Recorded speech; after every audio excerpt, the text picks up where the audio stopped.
কেমনে সম্ভব? চিটাগাঙ্গের বাসে উঠতে আপনি ঢাকা যাইতে চান, হ্যাঁ, আপনি ফেনি গিয়া কইবেন ইন্না লিল্লা ফেনি। আপনি ফেনি গিয়া সেটা যখন কন্ট্রাক্টরে কইব ভাড়া দেন, কই আইসি ঢাকা গনাইছে না, কই কি আর ঢাকা, আমি বাস উঠলাম, কারে চিটাগাঙ্গে বাস না, ফেনি গিয়া কই ইন্না লিল্লা ফেনি। আপনি ইন্না লিল্লা ফেনি কইয়া লাভ দিয়া ফরন যাইব, ঢাকার দিকে আপনি একটু আগাইতে পারেন নাই, কারণ হলো আপনি ঢাকার বাসে উঠেন নাই। আপনি সারাটা জীবন শেষ করতেছেন জান্নাতে যাবার আশায়, যেই কয় হাত উঠান সবার সাথে আপনি হাত উঠান, কিন্তু আপনি উঠে গেছেন জাহান্নামের গাড়িতে, ঠিক কিনা? বাসের ভিতরে তো সিট না পাইলে কন্ট্রাক্টরের লোকে ঘুষাঘুষি লাগে গেলাম, কিরে সিট আছে কইয়া তুললে এখন সিটনেস না কিরে হেতারে ঘুষি দিয়া জানালা দিয়ে বার করে লাউনের কথা। আর এখন আমরা সিট দিয়া রাখছি বয় না, কারবার দেখো।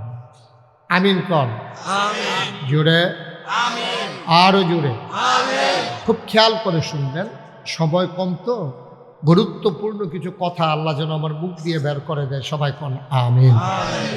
আজকে আর একেবারে আয়েশ কইরা বইসা ভর্তা ভাজি সালাদ টালাদ দিয়া হবে না, আজকে গুস্ত দিয়া তাড়াতাড়ি কয়েকটা লুকমা দিয়া ফ্যাট ভরণ দিয়া কথা আল্লাহ যেন কবুল করে, সবাই করা আমিন। তো যে কথাটুকু বলছিলাম যে আমরা যে লেখাপড়া করি, যে বাচ্চাগুলো হাফেজ হলো, আমরা আলেম হলাম, অনেকে পিএইচডি করলো, ডক্টরেট করলো, ইঞ্জিনিয়ার হলো, ডাক্তার হলো, আমরা লেখাপড়ার উদ্দেশ্যটা ভুলে গেছি। আপনি রাস্তায় হাঁটতেছেন কিন্তু কোথায় যাবেন আপনি জানেন না। কথা খেয়াল করেন, চিকন কথা, মোবাইলগুলো বন্ধ করে দেন, হাতে যারা ধরে রেখেছেন, এভাবে না ওয়াজ শোনা হয় না রেকর্ড হয়, দুইটার একটাও হয় না।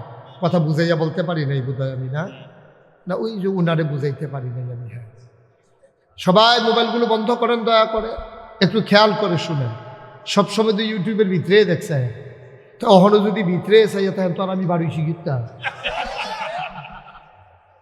এটা বন্ধ করেন, সবগুলো বন্ধ করে আমার দিকে শুধু তাকাই থাকেন, মাছের মতো নিষ্পলক নয়নে, খরগোশের মতো কান খাড়া করেন। আমরা কথা শুনবো একেবারে হৃদয় উজাড় করে দিয়ে, এবং গেথে নেব হৃদয়ের মর্মমূলে, যতদিন বেঁচে থাকবো এই কথাগুলো যেন আমার জীবন চলার পাথেয় হয়ে যায়, সবাই করা আমিন। যেই কথাটুকু বলছিলাম, আমাদের নিজেরাও আমরা লেখাপড়া করেছি, আমরা আমাদের সন্তানদেরকে লেখাপড়া করাচ্ছি, কিন্তু আফসোস হচ্ছে কেন লেখাপড়া করাইতেছেন যদি জিজ্ঞেস করি, একজন মূল কথাটা বলতে পারবেন, বলবে যে হুজুর লেখাপড়া করতে আসি, তে মেট্রিক পাস করলে মাশাআল্লাহ শৈল টৈল বালা, তার জন্য আর্মিতে দিয়া লাইতাম ফান।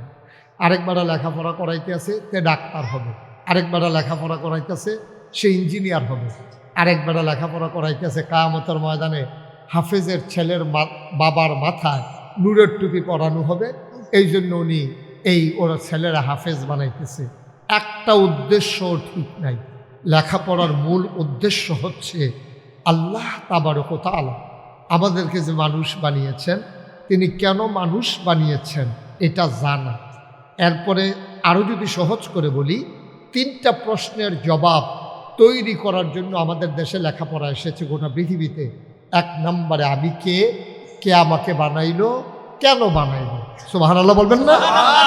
এই 3টা প্রশ্নের জবাব যদি আপনি রেডি করে নিতে পারেন, তাহলে নিশ্চিত আপনি জেনে রাখেন আপনার ইন্তেকাল হতে দেরি, কাফন পরিয়ে দাফন করতে দেরি মাটির কবরে।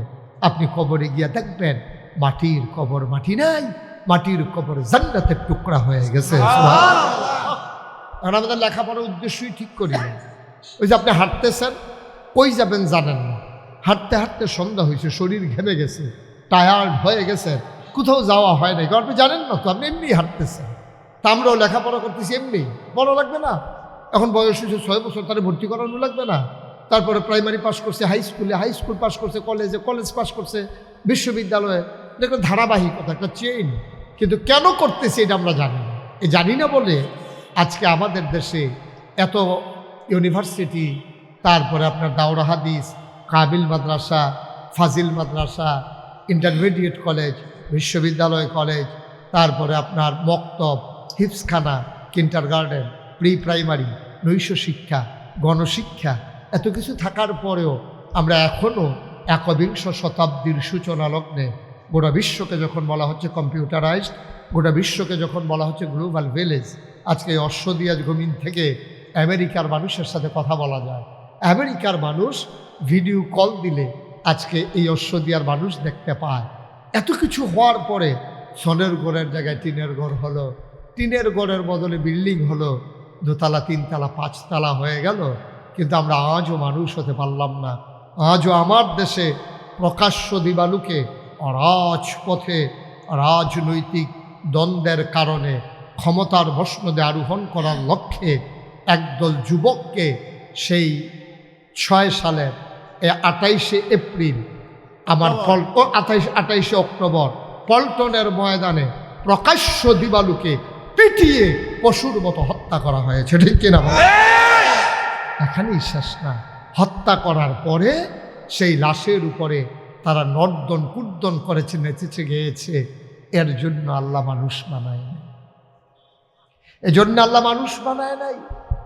শিক্ষা তার ভিতরে, সে ইন্টারমিডিয়েট পাস করেছে, সে ডিগ্রি করেছে, সে মাস্টার্স করেছে, প্রাচ্যের অক্সফোর্ড ঢাকা ইউনিভার্সিটির ছাত্র, তারপরেও সে ভালো করতে পারল না, সে মানুষ হত্যা করে।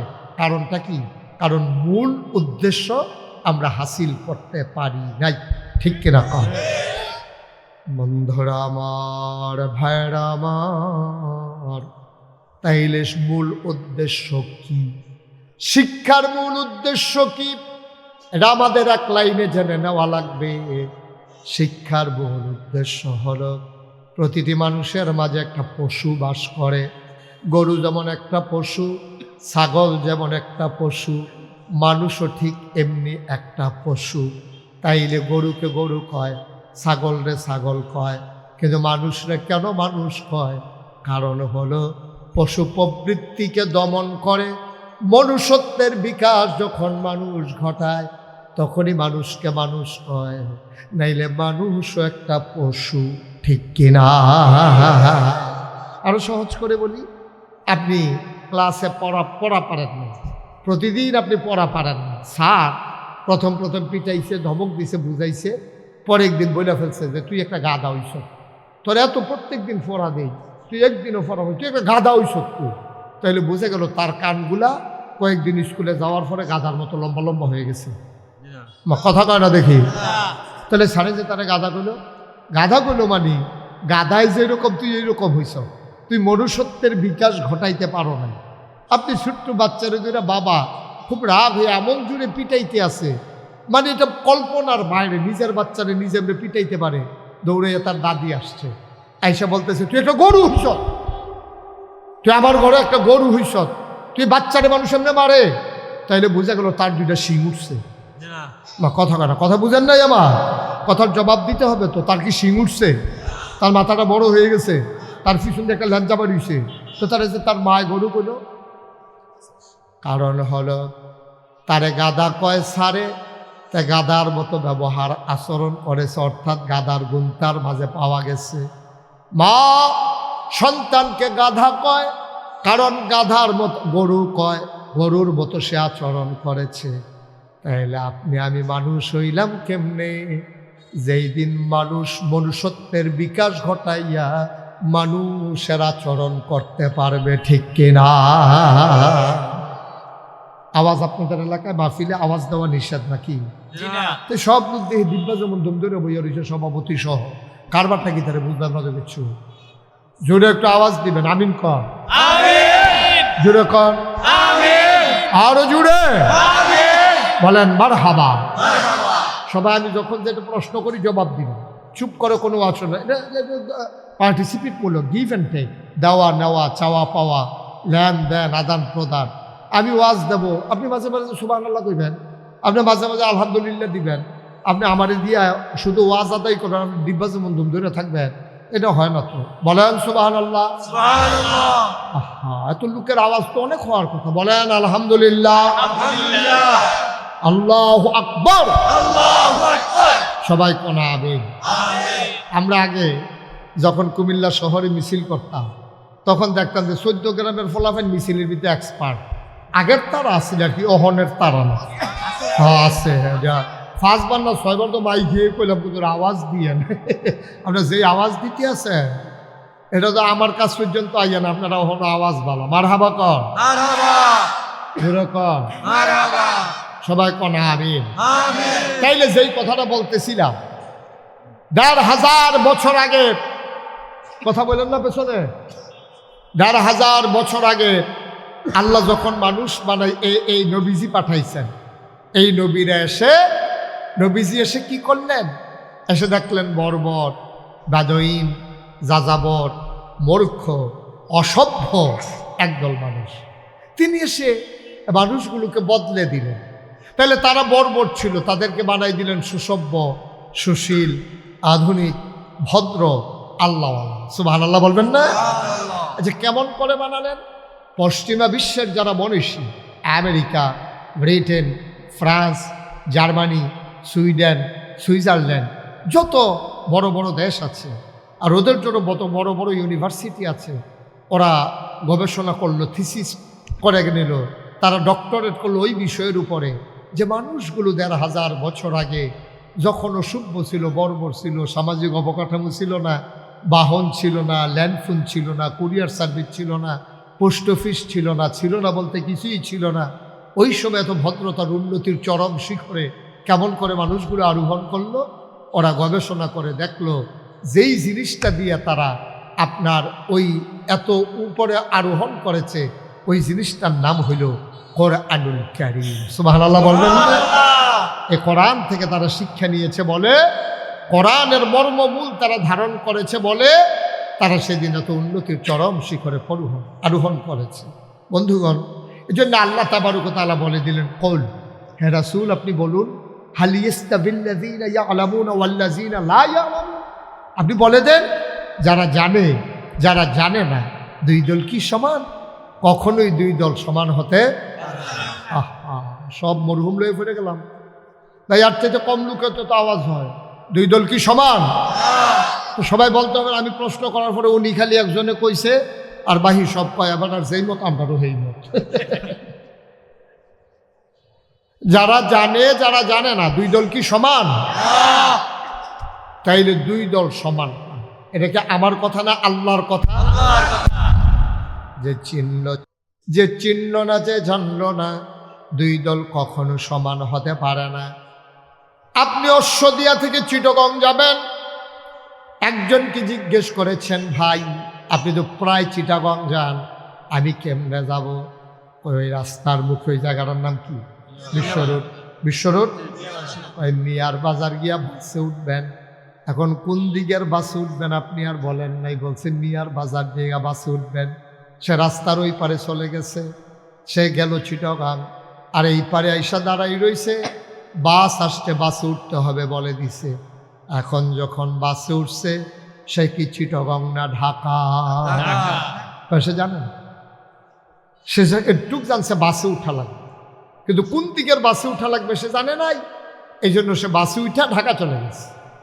আমরা যারা জান্নাতে যেতে চাই, আমি যদি জিজ্ঞেস করি জান্নাতে যেতে চান কারা, একজন লোকেরও হাত নিচে থাকবে না। মনে করেন জিজ্ঞেস করলাম, আমাদের ভিতরে জান্নাতে কারা যেতে চান? হাত উঠান। দেখছেন, যেটা বলছিলাম এটাই হয়েছে। উনি 2 হাত তুলছে, কয় অর্ধেকটা নিয়ে আবার নিগায় 1 হাত তুললে পুরাটা লইয়া যাইতাম চাইহে। মাশাআল্লাহ, ভালো। তাহলে সবাই জান্নাতে যেতে চান? তাহলে জান্নাতে যেতে হলে গাড়িতে উঠা লাগবে। এই গাড়ির নাম না হইল কবর। সুবহানাল্লাহ বলবেন না? আপনি যদি ঢাকা যেতে চান, বাসে উঠা লাগবে। চিটাগং যাইতে চাইলেও বাসে উঠা লাগবে। আপনার জানতে হবে আপনি কোন দিকের বাসে উঠবেন। আপনি যদি জান্নাতে যেতে চান, জান্নাতেরও একটা গাড়ি আছে, আবার জাহান্নামের একটা গাড়ি আছে। এখন সিদ্ধান্ত নিতে হবে আপনি কোন বাসে উঠবেন, জান্নাতের না জাহান্নামের। এখন উঠে গেছেন আপনি জাহান্নামের গাড়িতে, যাইতে চান চিটাগঙ্গে, ঠিক কিনা? জাহান্নামের গাড়িতে উঠে আপনি জান্নাতে যেতে চান, এটা কেমনে সম্ভব? কেমনে সম্ভব? চিটাগঙ্গের বাসে উঠতে আপনি ঢাকা যাইতে চান, হ্যাঁ, আপনি ফেনি গিয়া কইবেন ইন্না লিল্লাহ ফেনি। আপনি ফেনি গিয়া সেটা যখন কন্ট্রাক্টরে কইব ভাড়া দেন, কই আইসি ঢাকা গনাইছে না, কই কি আর ঢাকা? আমি না বাস উঠলাম, কয়ে চিটাগঙ্গে বাস না, ফেনি গিয়া কই ইন্না লিল্লাহ ফেনি।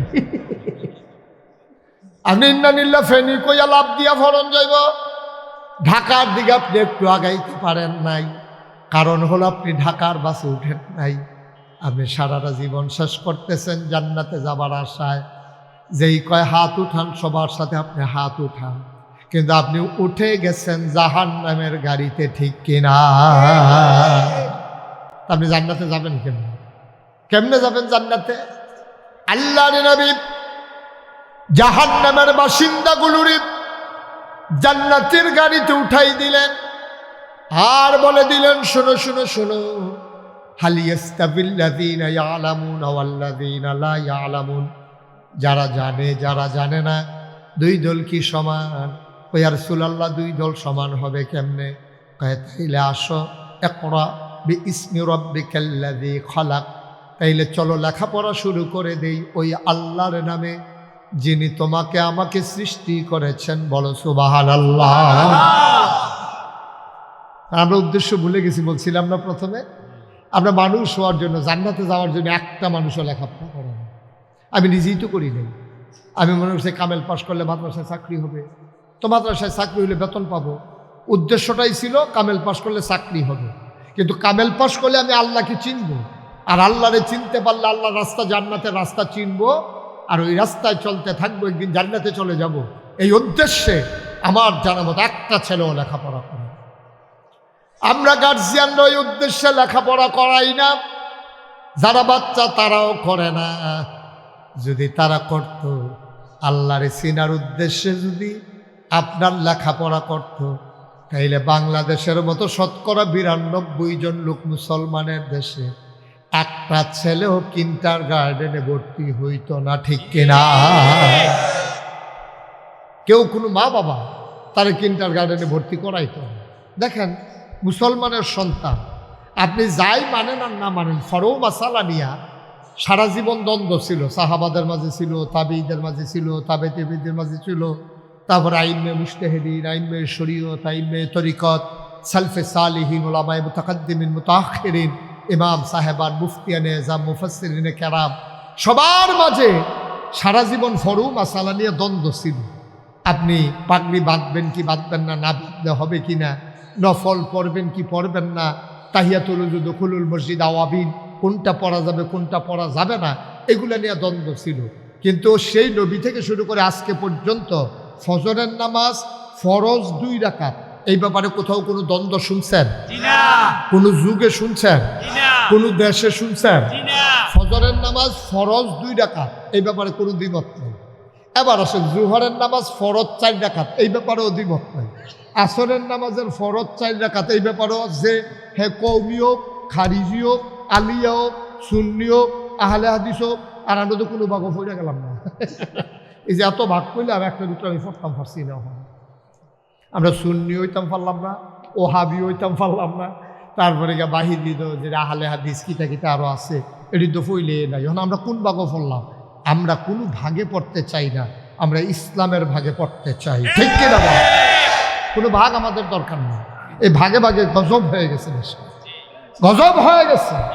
এই ভাগ আর দরকার নেই।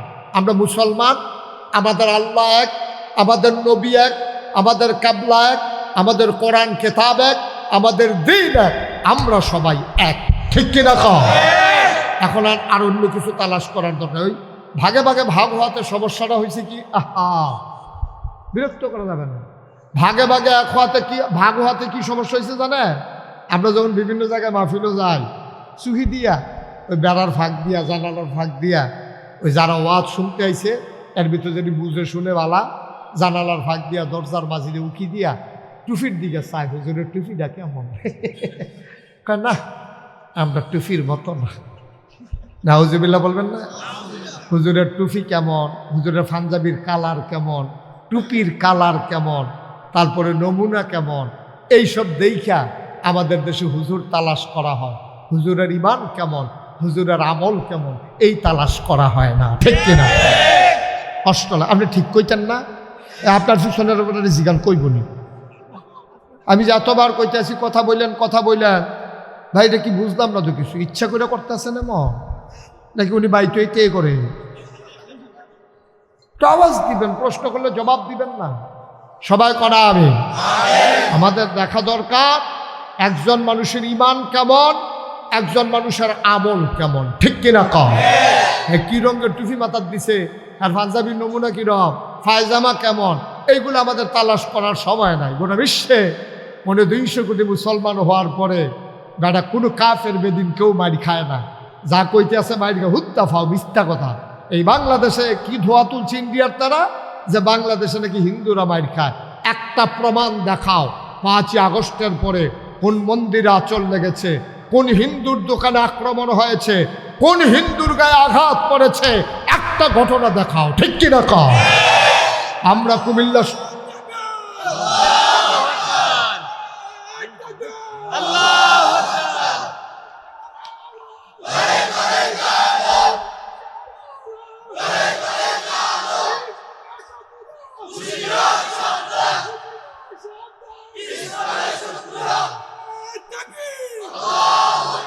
আমি কুমিল্লা শহরে থাকি।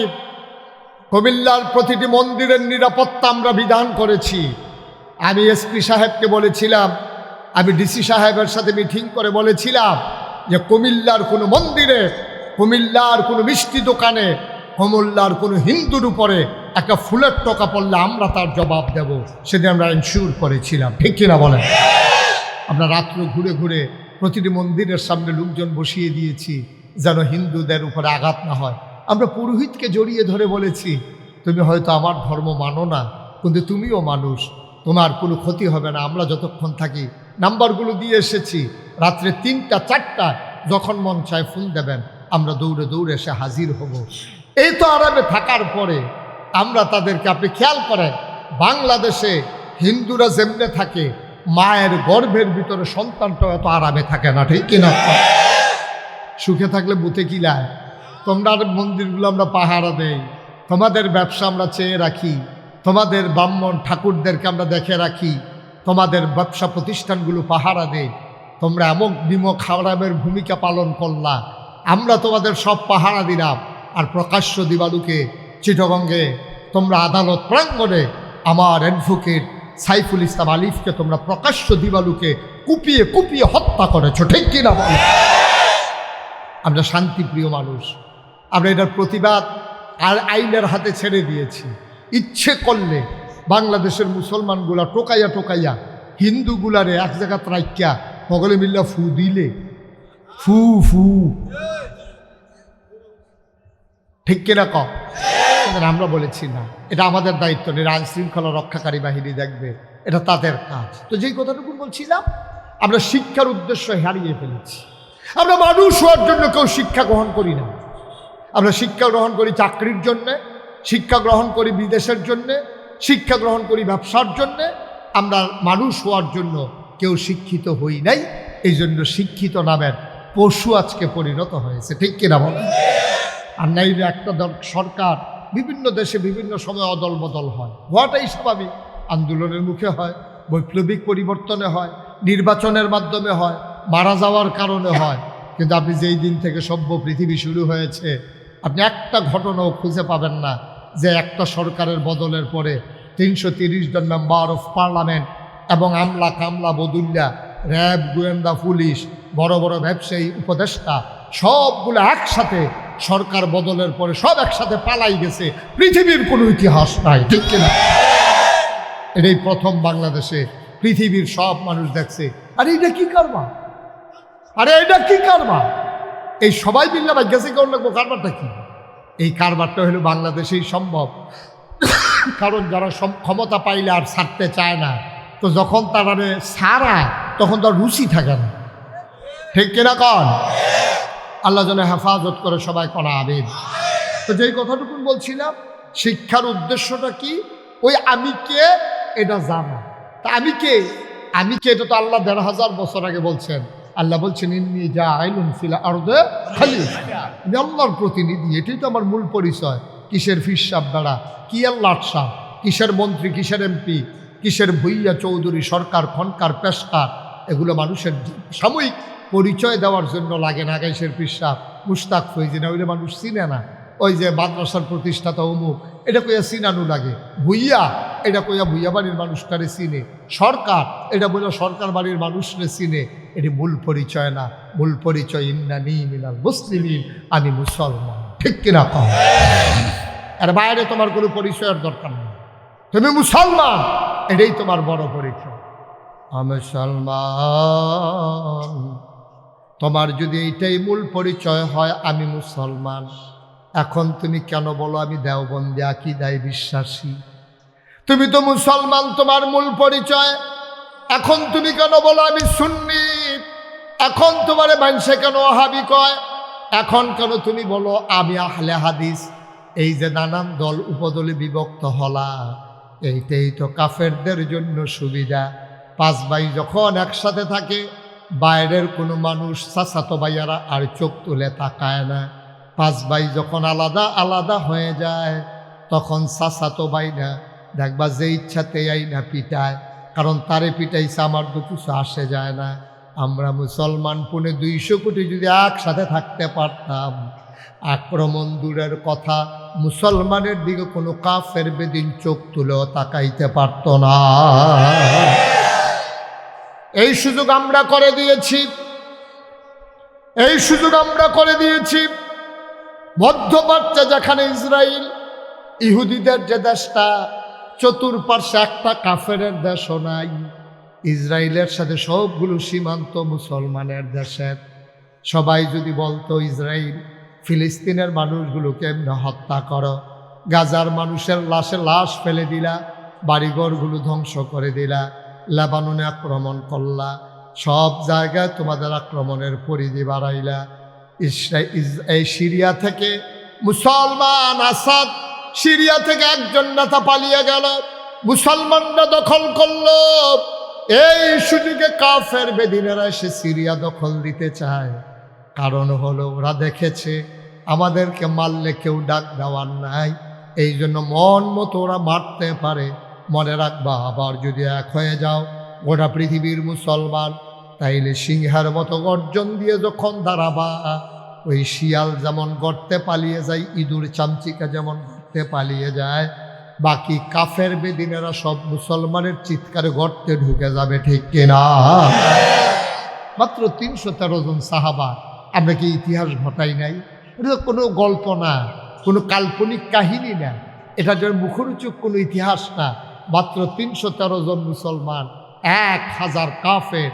আর কাফেরও যেমন তেমন কাফের না, বাছাই করা কাফের, মোটা তাজা, শরীরে শক্তি আছে, যৌবন দীপ্ত প্রাণ, প্রশিক্ষিত, অস্ত্রে শস্ত্রে সজ্জিত, বর্ম পরিহিত, খাপের ভিতরে তরবারি, পিঠের ভিতরে তীরধনুক, হাতের ভিতরে বর্ষা, মাথার ভিতরে হেলমেট, সব কিছু।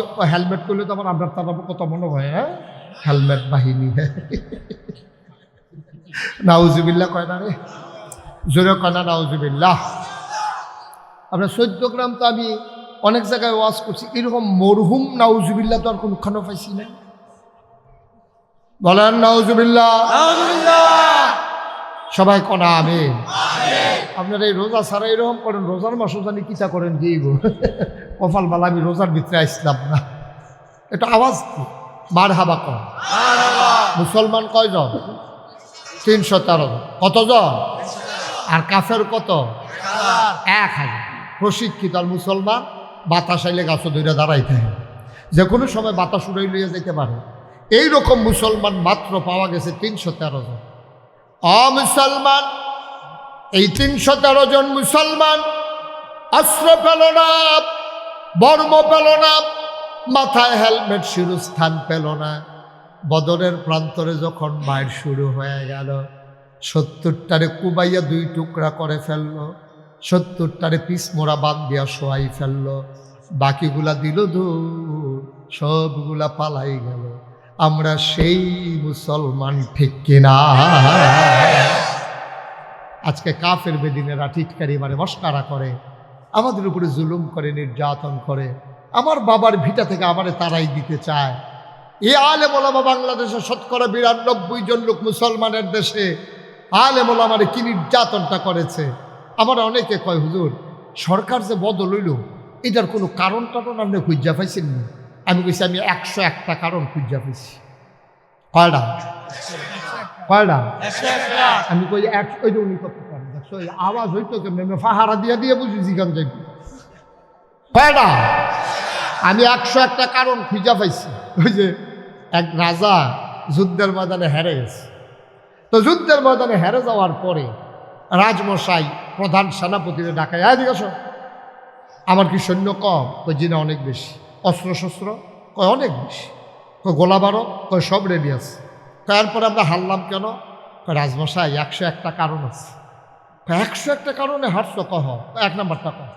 এক নাম্বার কারণ হইল কাফেরদেরকে আমরা ঘেরাও দিয়ে ফেলছিলাম, তাদেরকে মারার জন্য আমরা প্রস্তুত ছিলাম, বন্দুকও রেডি করছি, শিকারও দুইটা টানতে আসি, গুল্লি গত রাইতে বৃষ্টিতে ভিজা গেছে, বার হয় না। গুল্লি সব কি হয়ে গেছে? ভিজি গেছে, ভিজি গেছে, কারবার বেরিয়ে গেছে, গুল্লি সব ভিজি গেছে।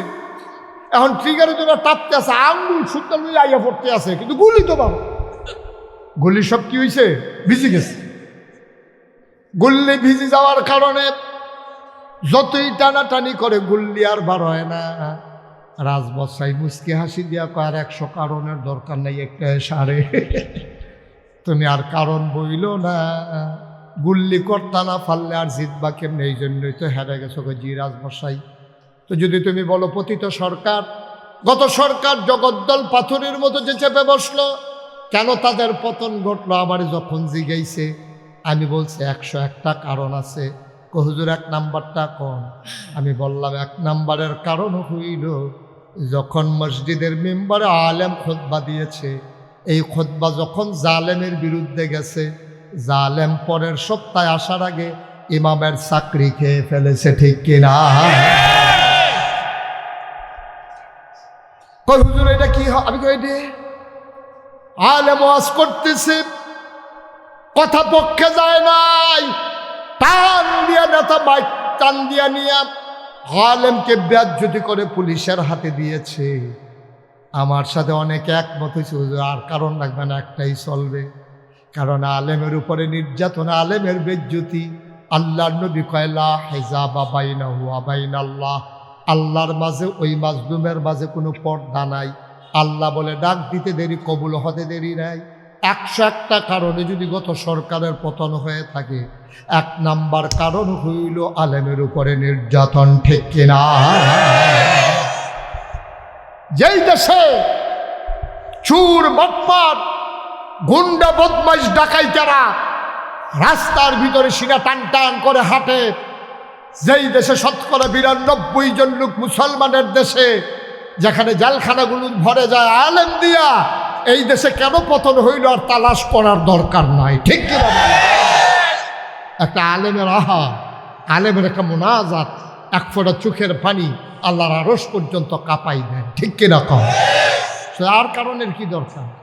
সুতরাং আমি খুব সাবধান করে দিয়েছি সব মাহফিলে, খুব সাবধান।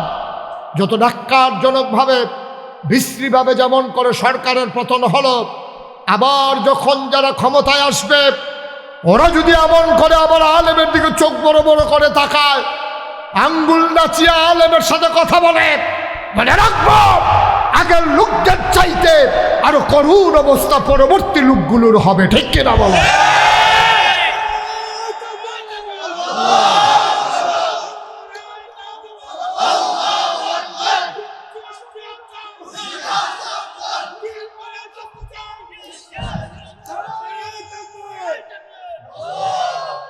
সবাই পড়ে না আমিন, জোরে পড়ে না আমিন।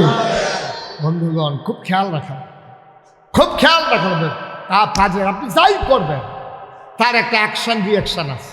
আপনি যা করবেন, আপনি পানির নিচে ডুব দিবেন তো ভিজে যাবেন, আপনার পেটে খিদে আছে, খাইছেন, পেট ভরে যাবে, এটা কোন সমস্যা। আপনি ছুরি দিয়ে পুষ দিচ্ছেন, রক্ত বের হবে।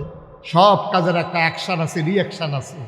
যখন রক্ত বের হয়ে গেছে তা আপনার রক্তে শূন্যতা দেখা দেবে, এটাই তো স্বাভাবিক। জাতির ভিতরে শূন্যতা দেখা দিয়েছে, জাতিকে বিভক্ত করে, হ্যাঁ কিচ্ছু একটা হইলেই রাজাকার রাজাকার, ঠিক কিনা? রাজাকার রাজাকার খেলা শেষ, ঠিক কিনা? এটা আর এখন কামও লাগে না। ওই যে বাগাইয়ে বাগাইয়ে এটা কয়দিন কইতে কইতে এখন বাঘ আইলেও আর ডর করে না, কথা কইতেছেন না কেন? না না, আপনি ওয়াজ করবেন, করেন না, অসুবিধা নেই।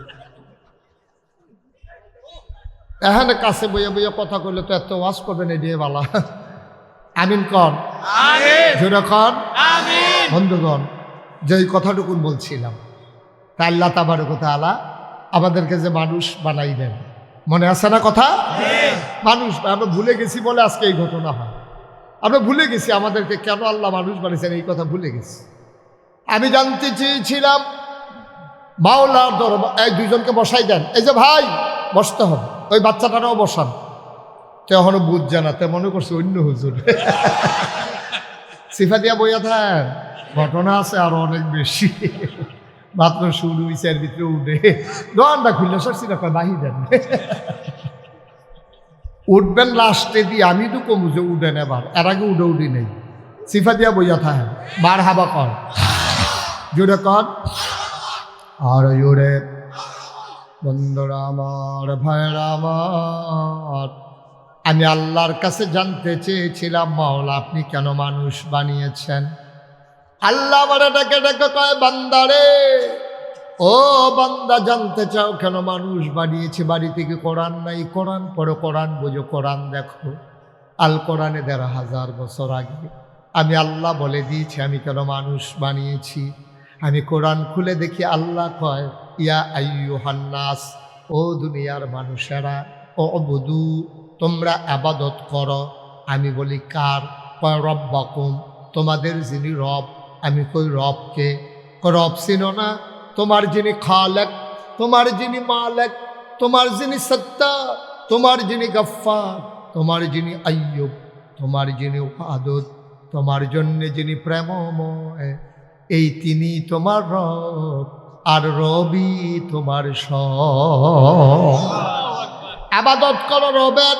আমি বললাম কেন রবের আবাদত কেন করবো?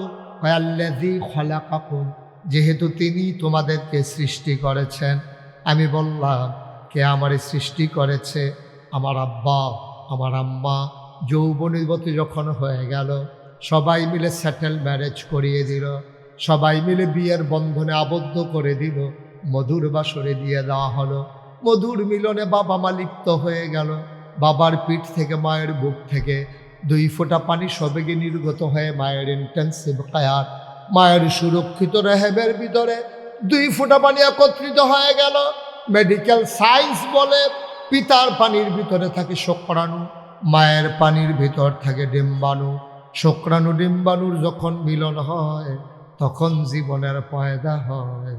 আব্বা আম্মার মিলনের কারণে আমি ফোঁটা পানি হয়ে গেলাম 1 ফোঁটা রক্ত, ফোঁটা রক্ত হয়ে গেল 1 টুকরা গোশত। গোশত আস্তে আস্তে প্রলম্বিত হলো, আবার গোশতের মাঝে নাক হলো, মুখ হলো, চোখ হলো, কান হলো, হাত হলো, পা হলো। আবার বান্দা তিল তিল করে মায়ের রেহেবের ভিতরে বড় হয়। ও মুসলমান, বিবেককে জিজ্ঞেস করো, সন্তান বড় হয়, খাবারের দরকার আছে নাকি না? আহা, নাই? খাবারের দরকার আছে নাকি নাই? এখন মায়ের ভিতরে সন্তান বড় হয়, খাবে কি? মায়ের পেটের ভিতরে সন্তান বড় হয়, কি খাবে সন্তান? মায়ের খবর নাই। মা রান্না করে, বাবা বিয়ার বাজারে দোকানদারি করে। সন্তান খাবে কি? মায়েরও খবর নাই, বাবারও খবর নাই। আল্লাহ ডাক দেয়া কয়, বান্দারে, ও বান্দি আমার, তোদের খবরের দরকারও নাই, বান্দা আমার টেনশনও আমার, বান্দা আমার চিন্তাও আমার। আল্লাহ তাবারক ওয়া তাআলা মায়ের নাভির সাথে সন্তানের নাভির কানেকশন লাগাই দিলেন। একটা স্যালাইনের রথের মতো কানেকশন লাগাই দিলেন মায়ের নাভির সাথে সন্তানের নাভির। সন্তান এখন কি খায়? মায়ের মাসিকের রক্ত আল্লাহ বন্ধ করে দিলেন। সুবহানাল্লাহ, সুবহানাল্লাহ। মায়ের মাসিকের রক্ত আল্লাহ বন্ধ করে দিয়ে এই রক্তটা তো মুখ দিয়ে আল্লাহ দিতে পারতেন, কিন্তু তিনি মুখ দিয়ে দিলেন না। রক্ত নাপাক জিনিস, এই নাপাক রক্ত মুখ দিয়ে দিলে পাক মুখটা নাপাক হয়ে যাবে। এই মুখ দিয়ে তুমি একদিন কোরআন তেলাওয়াত করবা, এই মুখ দিয়ে তুমি একদিন আল্লাহর জিকির করবা, এই মুখ দিয়ে তুমি সুন্দর সুন্দর আলোচনা করবা, আল্লাহ মুখটার পাক রেখে দিলেন না, পাক হতে দিলেন না। এত ছোট্ট একটা পটলার ভিতরে কেমনে মুখটারে হেফাজত করে রাখলেন। নাবির সাথে নাবির কানেকশন লাগাইয়া পেটের ভিতরে রক্ত ঢুকিয়ে দিলেন। সন্তান তিল তিল তিল তিল করে বড় হয়। দুনিয়াতে মেহমান আসবে, দাদি কাঁথা শিলায়, নানি কাঁথা শিলায়, মা চাচিরা কাঁথা শিলায়, ছোট্ট বালিশ বানায়। কিন্তু সন্তান দুনিয়াতে আসলে খাবে কি, কারো এই ব্যাপারে টেনশন নাই। পাঙ্গাস মাছের ভিতরে বিষ, বাতাসের ভিতরে কারির কালো দোয়া, ইটার ভাট্টার দোয়া। মানুষ কি খাবে? গরুর দুধের ভিতরে চিংড়ি মাছ, গরুর দুধের ভিতরে চিংড়ি মাছ। এটা বোধহয় এখনো বুঝেন না। হ্যাঁ, তো দুধ কিনা বাইক গেছে পরে, যখন পানিতে চুলাতে বসাইছে, চিংড়ি মাছ লাভ দিয়ে গিয়ে পড়ে গেছে। পানি একটু গরম পাইয়া চিংড়ি মাছ লাভ দিয়ে বাইরে পড়ে গেছে। যেই মহিলা দুধ জাল দিতে আছে, সেই মহিলা তো সাংঘাতিক, যে আরে এটা কি কারবার। আরে একবারে এবারে কথা কয়, একবারে এবারে দিকে চায়, করতেছে নাকি? এত দায়িত্ব লইয়া বইছেন আপনারা? হ্যাঁ, এত দায়িত্ব লইয়া বইলে ওয়াজ করুন যা। সবাই কনা আমিন। পাশের লোকগুলো দোয়া করা লাগে, একেবারে দোয়ার হালাতে থাকা লাগে যে আল্লাহ, একটা মানুষ কথা বলতেছে, কত হাজার মানুষ শুনতেছে, আল্লাহ তুমি উনার মুখ দিয়া ভালো ভালো কথাগুলো বের করে দাও। এটা কি ওয়াজ করুন কি মাটি কারণ নাকি? যে শরীরের জন্য একটা খুব দিলে চাক্কাটা বড় উঠবে, এটা কি এরকম নাকি? আপনি দোয়া না করবেন, আপনি এই ফিলিং চান কীর্তন হতো। আমিন ক জোরে কনা আমিন, আরো জুড়ে। আবার সন্তান দুনিয়াতে আসবে। ওই যে বলছিলাম দুধের ভিতরে চিংড়ি মাছ, আইলো কেমনে চিংড়ি মাছ? মহিলা দৌড় দিয়ে গিয়া স্বামীরে কয়, দুধ দি চিংড়ি মাছ পাওয়া গেছে। দুধ রাধা, দুধ লইয়া জগ কইরা যেই বেড়াতে দুধ কিনছে হেবার আর বাইক গেছে। গিয়া কয়, কি তোমার দুধের ভিতরে চিংড়ি মাছ পাওয়া গেছে, কি কারবার করছো?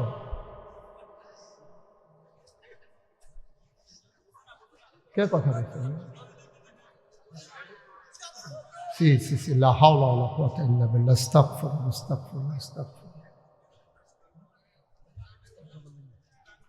এখন দুধের ভিতরে চিংড়ি জগ দিয়া দুধ লয়ে গেছে মালিকের বাড়িতে।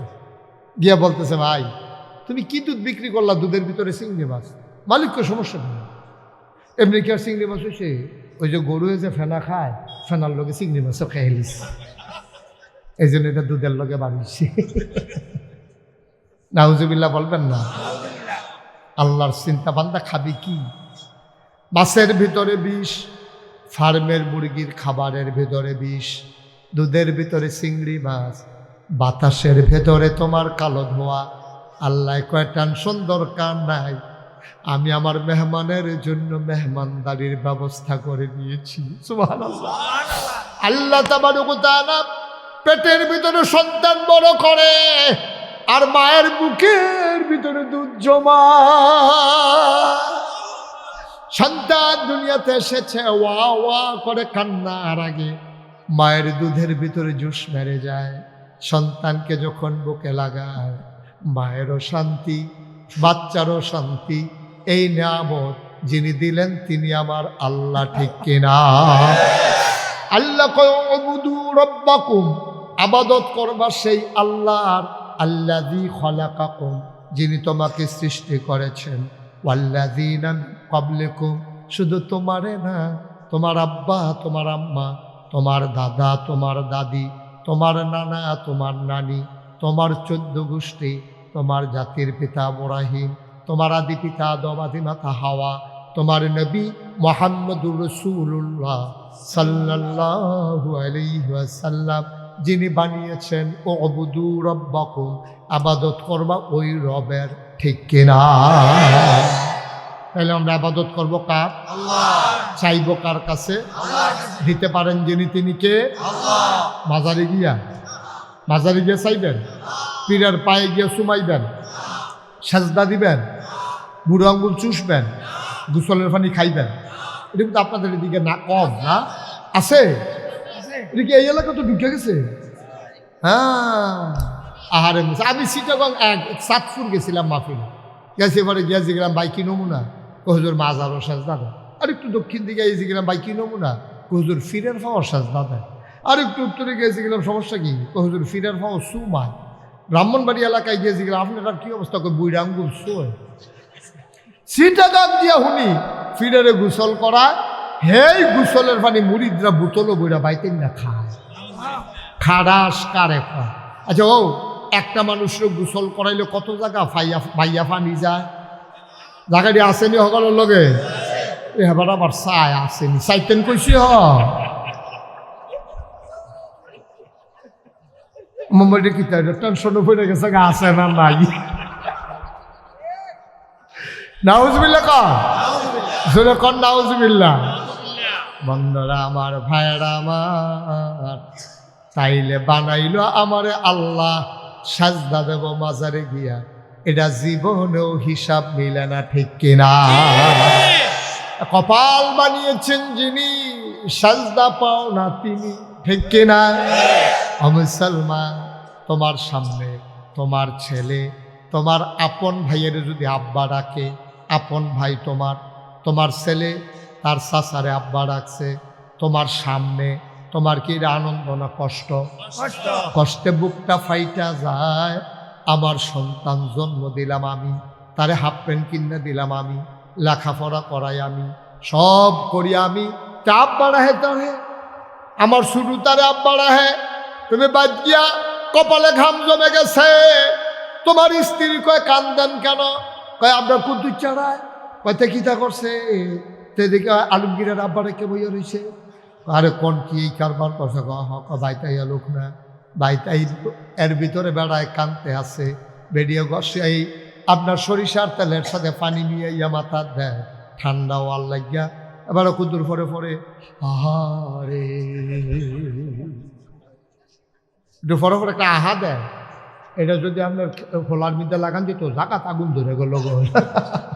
একটু ফরক একটা আহা শব্দ বাইর করতে আছে এ ভিডিওকে। আরে এতে জুল্লাপুরে সার্কার হিসেবে করে তার বাহের মনে এত কষ্ট দিছে। আব্বা আপন বাইয়ে দো, আপনার ভাই আলমগীর হেতারা না হইলে আপনার কুদ্দুসে আব্বা ডাকছে আর কি, তো ডাকলে ডাকছে শাসা তো বাপের মতোই ডাকলে ডাকছে আর কি। এই দিয়ে যদি আপনার মানতে এত কষ্ট লাগে, যেই আল্লাহ আপনারা খাওয়াইলো, যেই আল্লাহ আপনারা মানুষ বানাইলো, যেই আল্লাহ মাথার উপরে আকাশ দিল খুঁটি ছাড়া, জমিন দিল সমতল করে, হল্লুকুল্লু ব্যাগে বয়ে যাওয়া নদী দিল, নদীর ভিতরে পানি দিল, নদীর কিনারে গাছ দিল, নদীর ভিতরে মাছ দিল, আর আপনার জন্য এত সুন্দর পৃথিবী সাজাইলো, আর ডাবের মাথায় ওই নারিকেল গাছের মাথায় ডাবের ভিতরে শরবত দিল, আখের ভিতরে রস দিল। এই আল্লাহকে ফালাইয়া আপনি মাজারে গিয়া যখন সাজদা দেন, আল্লাহর কলজা ফাইটা যায়, ঠিক কিনা? একটু চিন্তা করে কাজ করা লাগে। যা মন চায় তা করা যায় না। আমরা করতে পারি কেন? ওই যে আমরা আল্লাহ চিনি নাই, কেন আল্লাহ বানাইছে আমরা জানি নাই। ওই শিক্ষার মূল উদ্দেশ্য আমাদের মাঝে এখনো আসে নাই। আমরা আল্লাহ চিনতে পারি নাই, আমরা নবীজিকেও চিনতে পারি নাই। আমাদের ভাগ্য খারাপ, কপাল খারাপ। আমরা আব্বা আম্মার ঘরে জন্ম নিয়ে মুসলমান হয়েছি, বুইজা শুই না আমরা মুসলমান হই নাই, ঠিক কিনা? মুমিন জীবনে খুব চিকন কথা, আমি শেষের দিকে যাচ্ছি, খুব খেয়াল করে শুনে। মুমিন জীবনে একটা কাজ নাই যেটা ইবাদত না। আপনি একটা কাজ দেখাইতে পারবেন না যে হুজুর টয়লেটে যাওয়া অবশ্যই ইবাদত। আপনি যদি বলেন হুজুর ঢিলালন, এটা তো আরও ইবাদত। আপনি যদি কোন গোসল, এটা তো ফরজ ইবাদত। সুবহানাল্লাহ। এমন একটা কাজ পাবেন না যেটা আপনার জীবনে ইবাদত না। আপনার কৃষিকাজ করা ইবাদত, দোকানদারি করা ইবাদত, বিয়ে করা ইবাদত, বাচ্চা কাচ্চা হওয়া ইবাদত, বাচ্চা কাচ্চা মানুষ করা ইবাদত, এটা নিয়ে লেখাপড়া করানো ইবাদত, ঘর তুলবেন ইবাদত, ঘরও ঘুমাইবেন এটাও ইবাদত, ঘুমাইবেন আপনি এটাও বিল ইবাদত। সুবহানাল্লাহ কইতেন না? আরো সহজ করে কই, নবীজি বলছেন আমার কোনো উম্মত এশার নামাজ জামাতের সাথে আদায় করে ঘুমিয়ে যদি যায় এই নিয়তে, সে ফজর উঠে পড়বে, সারা রাত সে ঘুমায় নাই, যেন নফল নামাজে দাঁড়িয়ে আছে। তাহলে ঘুম দেখে আপনি যেমন তেমন আবাদত মনে করছেন? এটা সাংঘাতিক আবাদত, বিরাট বড় আবাদত। একটা কাজও নাই যেটা আবাদত না। তবে আবাদত হওয়ার জন্য শর্ত আছে দুইটা। একটা হচ্ছে আল্লাহর বিধান হওয়া লাগবে, নবীর তরিকা হওয়া লাগবে, ঠিক কিনা কর? এর বাইরে কোনো আবাদত নাই। হয় আল্লাহর বিধান হবে, নবীর তরিকা হবে। আল্লাহর বিধানও থাকা লাগবে, নবীর তরিকা মতো হওয়া লাগবে, নাহলে আপনারগুলো কোনো আবাদত হয় না। এখন আমরা যদি মুসলমান হইলাম, মুসলমান তো আপনি নামে না আপনি না করো আপনি মুসলমান হইছেন, কেউ কয় না তো আপনি নিজে কোন যে আমি মুসলমান, আমার নাম আব্দুল করিম, আমি মুশতাক ফয়েজি, ওনার নাম আব্দুল রহিম, উনি আলমগীর হুসেন, আমরা কই এটি মুসলমানের নাম, আমরা মুসলমান হইছি। আপনি দাবি করেন আল্লাহ আপনার মুসলমান বানাইছেনি, এই জন্য চিন্তার বিষয়। আল্লাহ স্বীকার করে কিনা এটা না দেখার বিষয়। আপনি না কোন বুঝাবাজ বিয়া করবেন, হেতারা দিলে না আগে আর কয় বিয়া তো অর্ধেক আগুয়াই গেছে। কই কি অর্ধেক আগুয়াই গেছে কখনো কই বুঝা ভাই কয় তোর কাছে বুঝি বুঝা বাড়ি তারা বিয়া দিব, কয় কথাবার্তা অর্ধেক আগুয়াই গেছে কেন কারে কুচকিটা কয় অর্ধেক এক পক্ষ তো পুরা আগুয়াই গেছে। কয় কেডা? আমি রাজি, তারা রাজি হইলে সারে তো তারাও রাজি হইতো না, তারার বিয়ে হইতো না।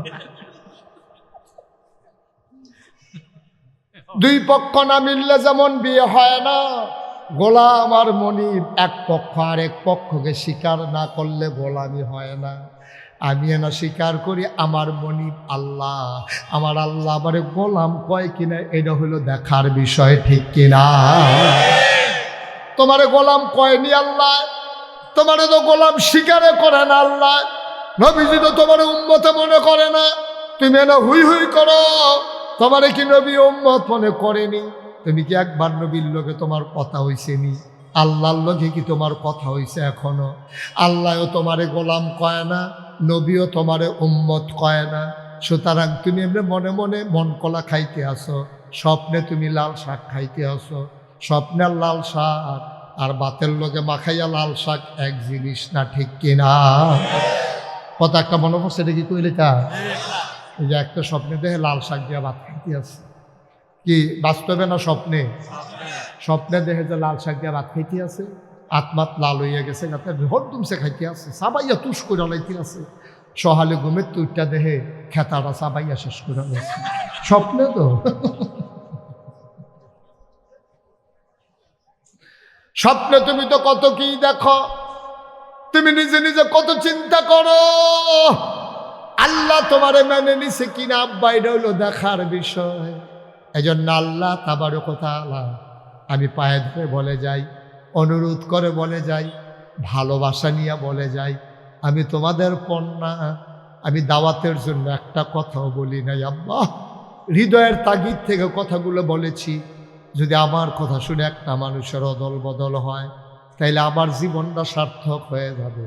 মন দিয়ে শুনো রে ভাই, ও ভাই, দুনিয়ায় থাকতে পারবা না, যাওয়াই লাগবে তোমার। সুতরাং যাওয়ার আগে এমন একটা প্রস্তুতি নাও, যেই দিন তুমি মরে যাবা, অশ্ব দিয়া মসজিদের মিনার থেকে ঘোষণা আসবে মানুষটা নাই, দৌড়ে দৌড়ে সবাই তোমারে দেখতে আসবে, কাফন পরিয়ে দাফন করে দেবে মাটির কবরে।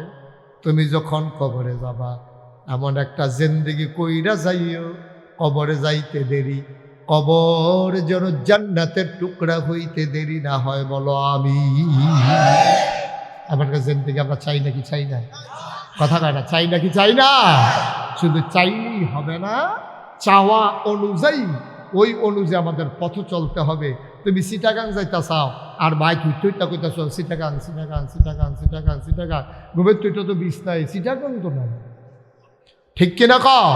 তুমি যাইতে চাইবা জান্নাতে আর ঘরে শুয়ে শুয়ে বলবে আল্লাহ জান্নাত, আল্লাহ রাস্তা দিয়ে যেতে আটকে যেতে লইছি, এই আল্লাহ হুল্লে হেতারা বেড়ে রোনাই নিছে থাক, আল্লাহ জান্নাত না দিয়ে উপায় নাই। তুমি মুহে কইবে আল্লাহ জান্নাত দিও, তুমি তো যেই কারবার করছো, কথাটা কি কইলি তা? তুমি মসজিদের ভিতরে ফির সাহেবের লোকে বইয়া বইয়া জিকির করতে আসো, লা ইলাহা লা ইলাহা, পুরাটা মসজিদ মনে হয় কাঁপতে আছে তার জিকিরের লগে।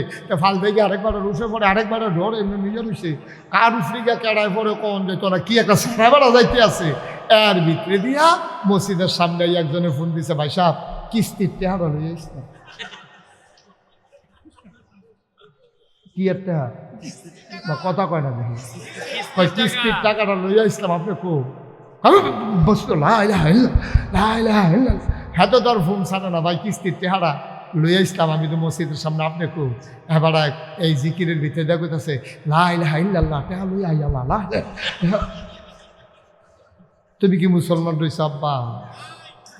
তুমি এগুলো দিয়ে কইতেছ লা ইলাহা ইল্লাল্লাহ, আর এগুলো সুদের কিস্তিতে আইয়ালনের লেগে কইতে আসো, ডাকতে আসো। তুমি কি মুসলমান বেশি নি বেড়া? এই তারা উঠতেছে কেন? এই এই বসো, কান্টুফি তা কান্টুফি মান্টুফি লইয়া ইয়া না করতেছে না গিটাতে সিফা দিয়ে বইয়া থাও।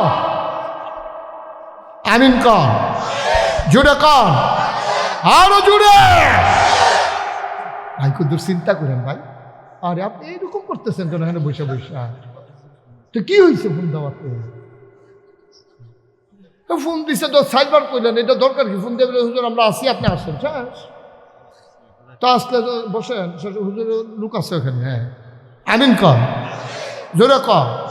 হুজুরে আইসে, ওখানে ওয়াজও আইসে না, আবার উঠতে থেকে তো স্যার আমি যে ওয়াজ করতে আসি ইনটেকে দেখতে কর কারবার না দিই যাবারা খাইতো বই গেলে যে হেবারা খানা না দিয়ে আরেকবার খানার লাগে আবার যাইতে আসি কারবার দেখছেন নি? যেতান্ডি বইয়া রয়েছে সেইতান্ডি আগে ফাট শান্তি করো, ঠিক নি রে?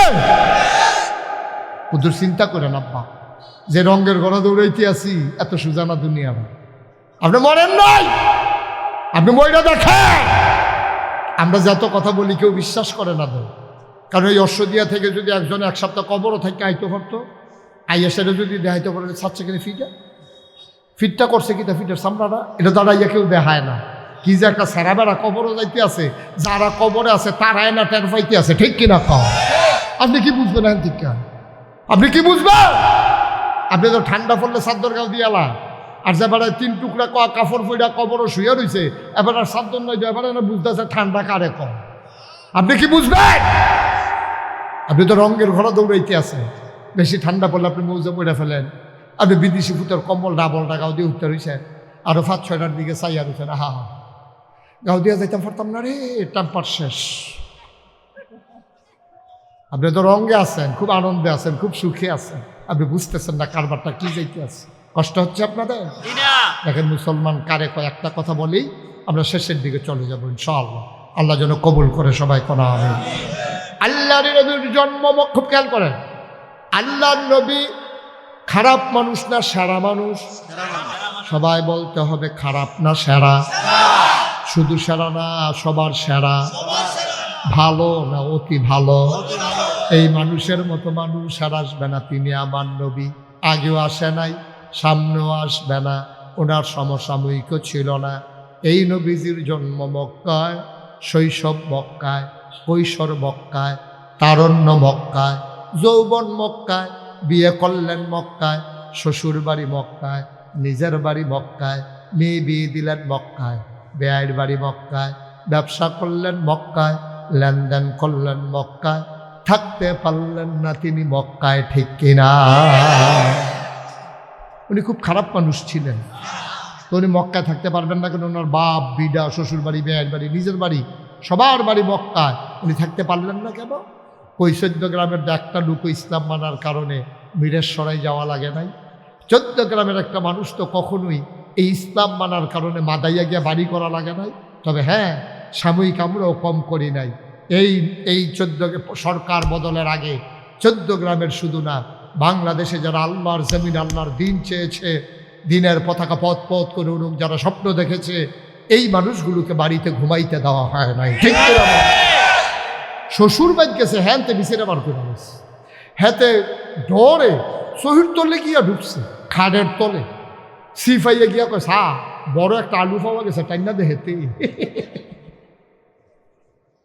ভাই কম নির্যাতনটা করেন, কম নির্যাতনটা করে। এটাই নবীর সুন্নত তরিকা, এটাই নবীর সুন্নত তরিকা, যে সেখানে তোমাকে সুযোগ দেওয়া হয় না। ভাইরা, তাইলে এই নবীজির আদর্শ লই না। নবীজি থাকতে পারলেন না মক্কা, আমরা রাইতে থাকতে পারলাম না ঘরে, তো মিলে জিলে মোটামুটি কাছাকাছি হয়েছি আর কি। আমিন কর না কেন? জোরে কয় না আমিন? আবার নবীজিকে জিবরাইল এসে কয়, ইয়া রাসূলুল্লাহ আপনি তৈরি থাকেন, চলে যাওয়া লাগবে মনে হয়।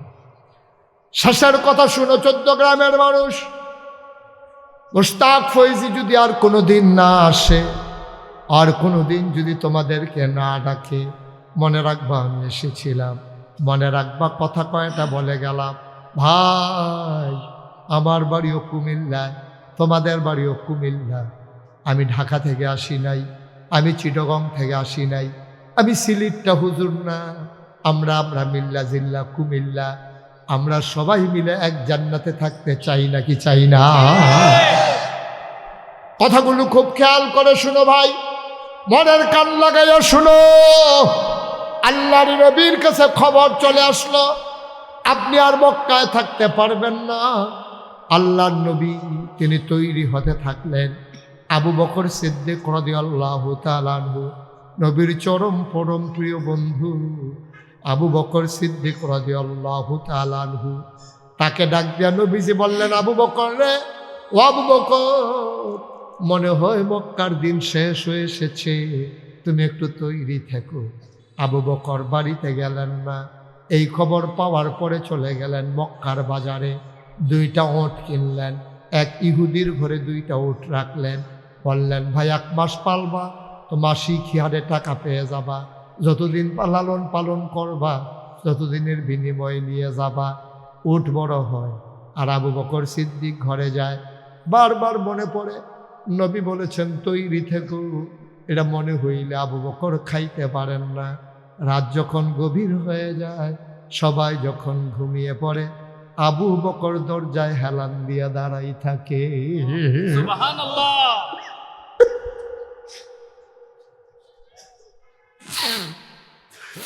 আবু বকরের স্ত্রী ডাক দেয়া কয়, স্বামী আমার ঘুমানোর জন্য বিছানায় আসেন। আবু বকর সিদ্দিক ডাক দেয়া কয়, না বিছানায় ঘুমানো যাবে না। কয়, কেন বিছানায় ঘুমাইতে যাবে না কেন? কয়, নবীজি বলছে তৈরি থাকার জন্য। আমি যদি বিছানায় ঘুমাই যাই, ঘুম যদি গাঢ় হয়ে যায়,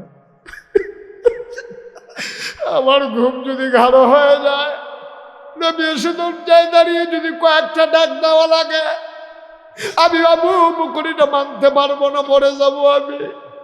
নবী এসে ডাকবেন আর আমি নাক ডেকে ঘুমাবো, আমি কি সেই আবু বকর?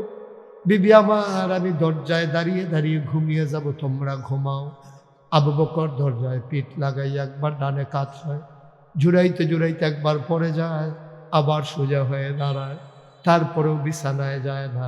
ঠিক ঠিক ঠিক ঠিক একদিন নবী এসে ডাক দিলেন আস্তে করে, মৃদু সুরে, আবু বকর। আবু বকর লাফ দিয়া কয়, লাব্বাইকি ইয়া রাসূলুল্লাহ, লাব্বাইকি ইয়া রাসূলুল্লাহ। আবু বকর দরজা খুলে দিলেন। নবী কয়, আবু বকর তুমি ঘুমাও নাই, তুমি একটাকে টের পাই না কেমনে? কয়, যেই দিন বলেছিল রেডি থাইকো, যেই দিন আপনি বলেছিলেন রেডি থাইকো, প্রস্তুত থাইকো, ওই দিন থেকে আবু বকরের পিঠ আর বিছানায় লাগে না। চারটিখানি কথা মনে করিল না রে ভাই। ইসলাম কারে কই তুমি চিনো না, ইসলাম তুমি এখনো বুঝো নাই। ইসলাম কারে কয় আজকে বুঝে যাও। কেমনে তারা মুসলমান দুনিয়ায় থাকতে জান্নাতের সুসংবাদ পাইছে। এবার আবু বকরকে নিয়ে বের হয়ে গেলেন। তিনি হাঁটলেন উল্টা দিকে, মদিনার দিকে না গিয়ে উল্টা পথে হাঁটলেন। উল্টা পথে হাঁটার পরে আবু বকর সিদ্দিক ডাক দেয়া কয়, গুস্তাকি মাফ কর দিজিয়ে ইয়া রাসূলুল্লাহ, গুস্তাকি মাফ কর দিজিয়ে, বেয়াদবি মাফ করবেন। আপনি কি মক্কার রাস্তা ভুলে গেছেন? আপনি তো উল্টো পথ ধরেছেন। নবীজি মুচকে হাসি দেয়া কয়, আবু বকর ভুলি নাই, ইচ্ছা করে যাইতেছি। কয়, কেন যাইতেছেন? কয়, কাফেরেরা যখন আমার ঘরে না পাবে, মদিনার রাস্তায় হন্য হন্য কয়ে পাগলের মতো ঘুরবে, এই জন্য আমি উল্টা দিকে হাঁটতেছি, যেন তাদেরকে ফাঁকি দেওয়া যায়, তারা যেন খুঁজে না পায়। দেখবা ওরা খুঁজবে ওই দিকে, আমরা নিশ্চিন্তে আরাম করব এই দিকে। বলে সুবহানাল্লাহ। ও 14 গ্রামের মুসলমান, মিয়ার বাজার পার্শ্ববর্তী অশ্বদিয়া সহ বিভিন্ন এলাকার মুসলমান, মন দিয়ে শোনো। এবার আবু বকর সিদ্দিক নবীর সাথে হাঁটতেছেন। কিছু দূর যাওয়ার পরে দেখলেন পূর্ব আকাশ ফর্সা হয়ে যাচ্ছে, সূর্য উঁকি মেরেছে, আলোর বিকিরণ ঘটছে, সব কিছু প্রকাশ হয়ে যাচ্ছে। আবু বকর কয়, নবী গো, বুদ্ধি বুদয় আর কাজে লাগবে না, এবার বুদয় ধরা পড়ে যাব। দিনের আলো তো প্রকাশ হয়ে গেছে, এখনো তো মক্কার সীমান্ত ক্রস করতে পারি নাই। এখনো তো মক্কার ভিতরেই রয়ে গেলাম, ধরা তো পড়ে যাব। আল্লাহর নবী কয়, আবু বকর এত চিন্তা কইরো না, আল্লাহ আছে, কোনো চিন্তার দরকার নাই। দেখো তো কোথাও কোনো গুহা টুহা পাও নাকি। আবু বকর সিদ্দিক চতুর্দিকে ছোটাছুটি করলেন, গিয়ে পেয়ে গেলেন গুহা। গুহার নাম সাউর। সাউর গুহার সামনে গিয়ে আবু বকর দাঁড়ালেন। নবী বললেন, তুমি সরো, আমি ঢুকতেছি গুহায়। আবু বকর সিদ্দিক হাত ছড়িয়ে দাঁড়িয়ে গেলেন গুহার মুখে। অসম্ভব, আপনি গুহায় ঢুকবেন না। কয়, কেন আমি গুহায় ঢুকবো না? কয়, গুহায় সাপ থাকতে পারে, বিচ্ছু থাকতে পারে, পাহাড়ি গুহা, বিষাক্ত অনেক জিনিস থাকতে পারে। আমি আগে একটু দেখে আসি গুহাটা নিরাপদ কিনা আমাদের জন্য। আল্লাহর নবী কেঁদে ফেললেন। ডাক দেখো, আবু বকর তুই ঢুকলে কি তোরে কামড়াবে না? আমি ঢুকলে আমারে কামড়াবে। নবীর কলজা বড়া মায়া।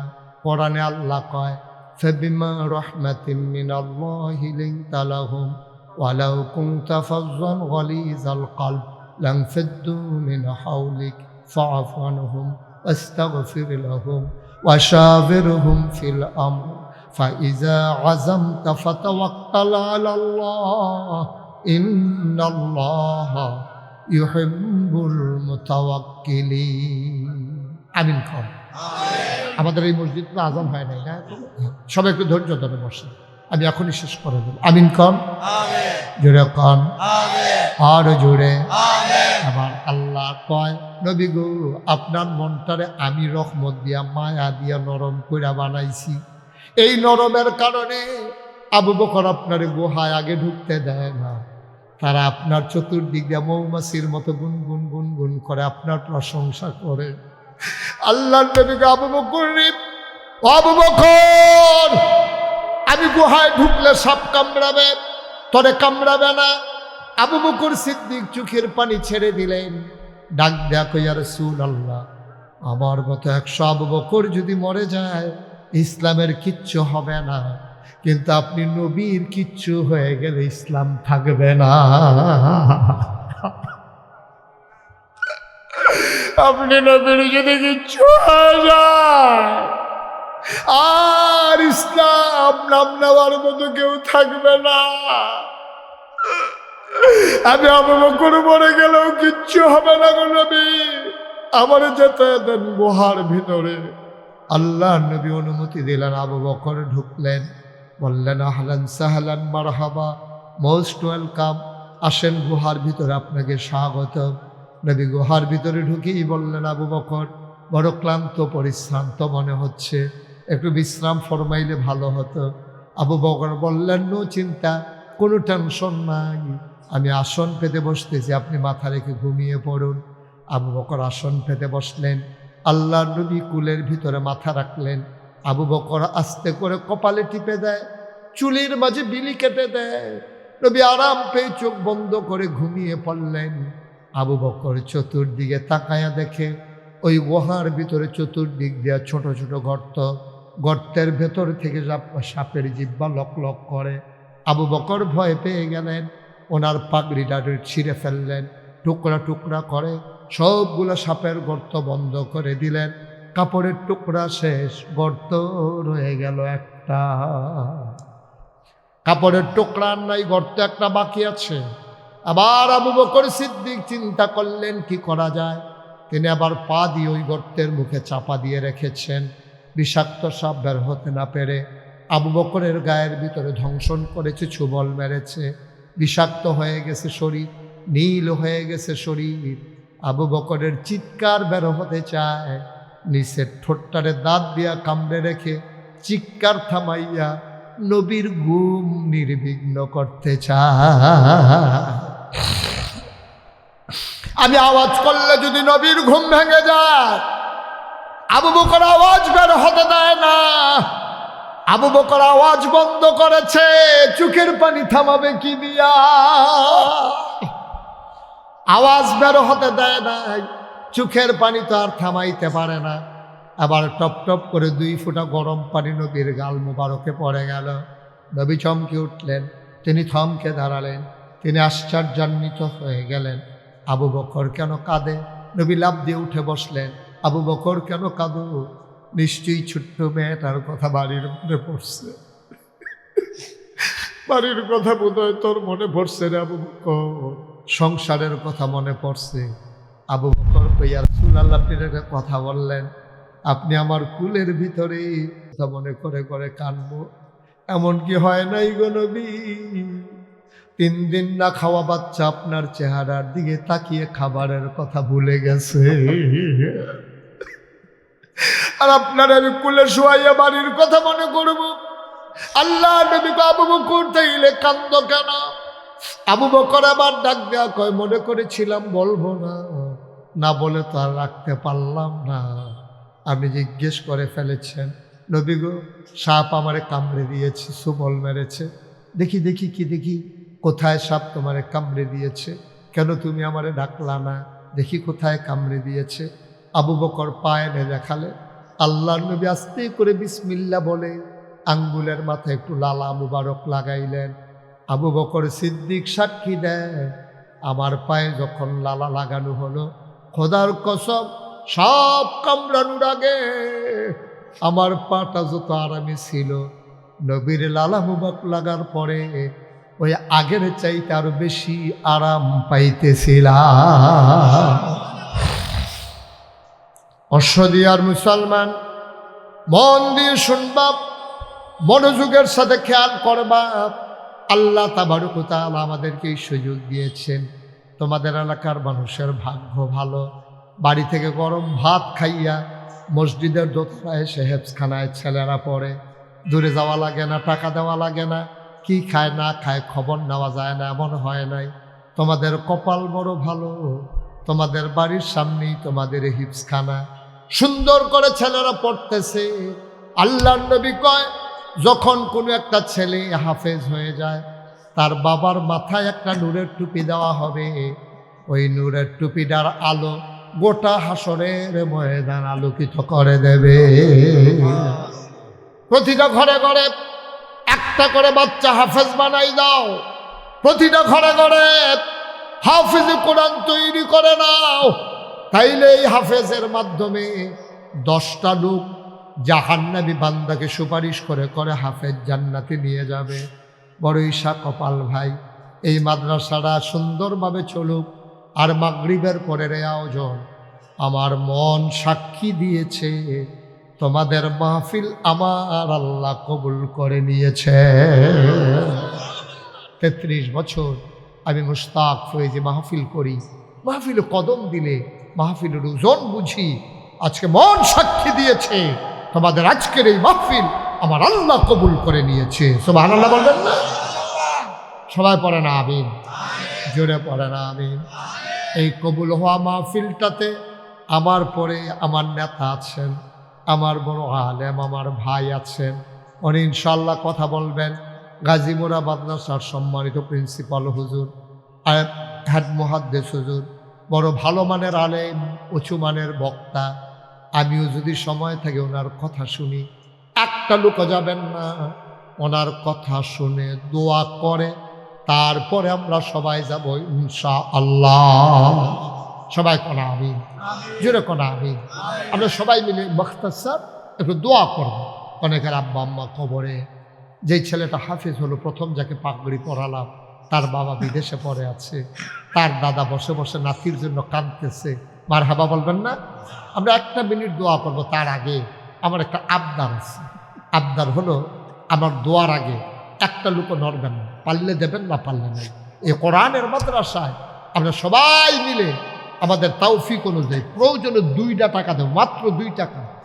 এরপর আপনি যা পারেন তা দেন, আমার কোনো আপত্তি নেই। তবে যাওয়ার দরকার নেই, সবাই দয়া করে আমরা দোয়া করে একসাথে যাবো ইনশাআল্লাহ। আমার ছেলেরা আসতেছে, আপনারা 1000, 2000, 500, 100, 10, 20, 50 যে যা পারি, একজন লোক আমরা খালি যাব না ইনশাআল্লাহ। কোরআনের মাদ্রাসায় আবুল বাশার মিয়াজি, জনাব আবুল বাশার মিয়াজি, মাশাআল্লাহ, জনাব আবুল বাশার মিয়াজি, যিনি প্রতিষ্ঠাতা না মাদ্রাসার, যিনি প্রতিষ্ঠাতা আবুল বাশার মিয়াজি, উনি 1 নম্বরে দিয়ে দিলেন 1 লক্ষ টাকা। বলো মারহাবা। কই মাদ্রাসার ছেলেরা কই? ভিতরে ঢুকো তোমরা।